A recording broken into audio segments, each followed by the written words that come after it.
Okay, good afternoon. On June the 19th of 2022, we received a report from a victim that she was sexually assaulted by a male she met online. This occurred in an isolated parking lot here within the city limits of Mooresville. During the course of that initial investigation, a second individual came forward and stated that she was also sexually assaulted with what we believed was by the same individual. We're continuing those investigations now. And we're asking that anyone else who has come in contact with this individual come forward and explain their contact that they had with him. We've provided you with a description of him and his vehicle, so we're hoping that anybody else that could be considered a victim or an associate of this person come forward. And you said you might be able to tell us how you were able to kind of connect the dots on this. How were you kind of able to piece together this case? One of these victims was able to identify him. She provided us with a photograph and a physical description of his vehicle. And you're dealing with multiple jurisdictions at this point, maybe even out as far as California. So how widespread do you think the suspect may have been in his contact with victims? It's still too early to say. We're working with several surrounding jurisdictions and also, as you mentioned, with jurisdiction out in California, which this suspect has spent a considerable amount of time out in California. So we're working with them, we're working with neighboring jurisdictions, and we're asking anybody else that had any contact to come forward. What are the circumstances that these women believe that they were meeting this man under? I can't speak on that too much right now because it is an ongoing investigation, but most of the victims that we have identified at this point had contact with him initially online. And is this like a dating site or social media? I can't go into that. Can you just talk about just how dangerous? I mean, obviously a lot of people meet now through, online or through dating apps and things like that. Can you just maybe talk in general just about, as a young woman or a young man meeting somebody, just some of the maybe the safety tips you can take to make sure you don't get in a situation that happened to these ladies? Certainly, first and foremost, we want you to be, if you are meeting someone that you're not familiar with, you want to get to know that person first, obviously.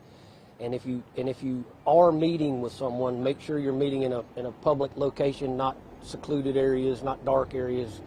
You just want to use your gut instinct to make sure that you're not putting yourself in a dangerous situation. Do you know how long these women were talking to this man online before they did meet up with him? I mean, in the victims we have identified so far, it varies. Okay. And was this man using some type of alias, or was he using his real name?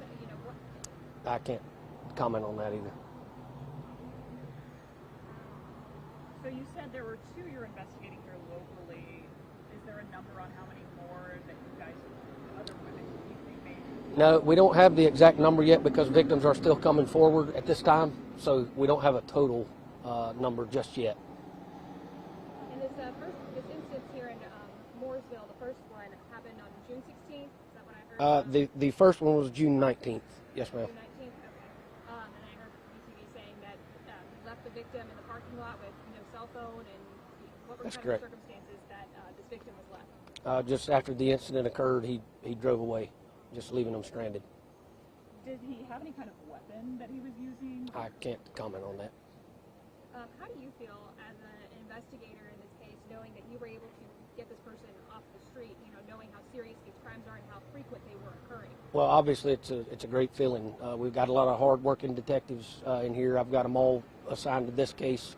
It's obviously taking priority because the public safety is obviously our first concern. So it was a exhilarating feeling to take him off the street and prevent him from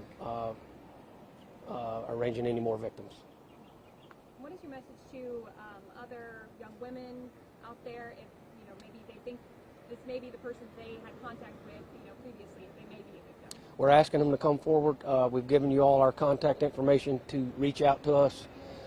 We're not too concerned with the circumstances as to why you were involved with this gentleman. We just like to talk to you for you to come forward. So, if there's something that's causing you some stress or anxiety about coming forward, we're not concerned with that. We just need the cooperation of the public and anybody who could have possibly been a victim to contact us. Have you dealt with the suspect before, or does he have any priors that you know? He does have prior history. I don't believe he has any with us. What is his prior history? I can't comment on that because I don't know.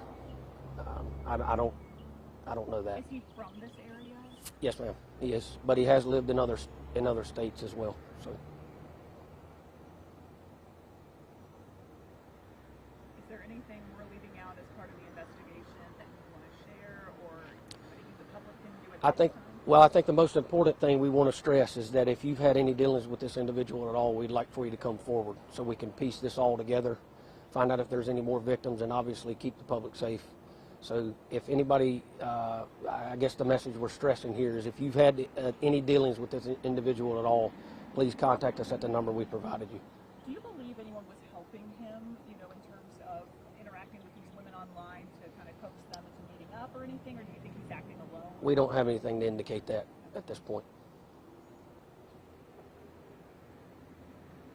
Did these women think that they were going on a date when they? That's about all I can comment on that.